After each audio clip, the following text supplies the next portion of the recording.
Hello everybody, welcome to another episode of Erickson TV. Curtis here with Lauren. Hello Lauren. Hey Curtis, everybody. So Lauren, I don't know if you recall, but last week we talked a little bit about the problems of you know the dire predictions of the media and basing your investment decisions on that. Yes. And we both said that no matter what statistical evidence may be there from the past, it doesn't always mean that that's going to be what's going to happen in the future. And so far, the investment markets, it's not come to be true. Now, there's an article I picked up that is looking at this issue of relying on predictions a little differently. Okay. And this is about hurricanes. Oh, hurricanes. So okay. The article is in USA Today, day before yesterday. It says the hurricane season is not living up to forecasts. And we know that here in the Northwest, we've had unusually warm weather. Like today is going to be our hottest day on record of 90 degrees, I think, in September, which is very unusual. Right. And across the country, there's been all kinds of unusual weather patterns. Yes. Yeah. So you know how the NOAA, which is who uses all their computer modeling to predict hurricanes, they predicted that this was going to be on record one of the worst hurricane seasons of all time. Right. Predicted 11 different hurricanes. Right. Right. Because there's more volatility. Right. So what happened was that as of the day before yesterday, there's been no hurricanes. None.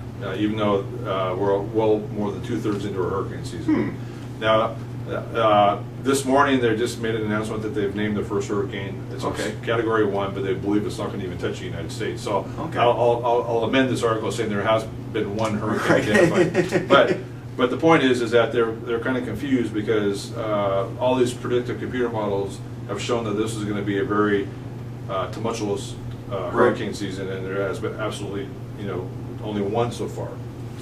Right. So, of course, people living on the East Coast are happy about that, which I'm happy for them, especially our clients that are living in Florida. Right. But what do you take from all the computer modeling and the forecasts that not live up to the computer modeling? Well, I think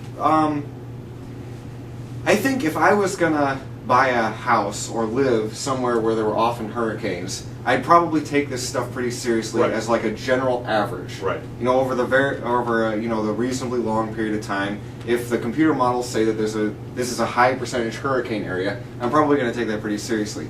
Whatever the computer models say about any particular year, I'm probably not going to take seriously. Because it's just so easy to be wrong. Right. Even if all of your data and your analysis tool is correct, in any given year you don't know what's going to happen. Yeah, and I agree with that. I think that actually the way we can kind of tie this into retirement investing is that you would take these predictions with a grain of salt. But let's say you lived on the Florida coast, hypothetically. Right.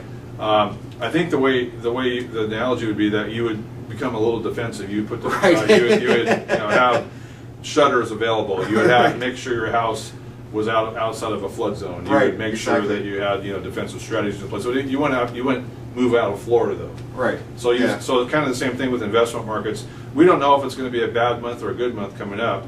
However, if you have defensive strategies in your portfolio, some conservative parts of your portfolio, that's similar to having some protection against these future hurricanes. So I just wanted to bring that up because I thought that was interesting with all what's been going on with the weather. Oh yeah. Again, I'm cross our fingers that none of our clients and neighbors have any hurricanes this season.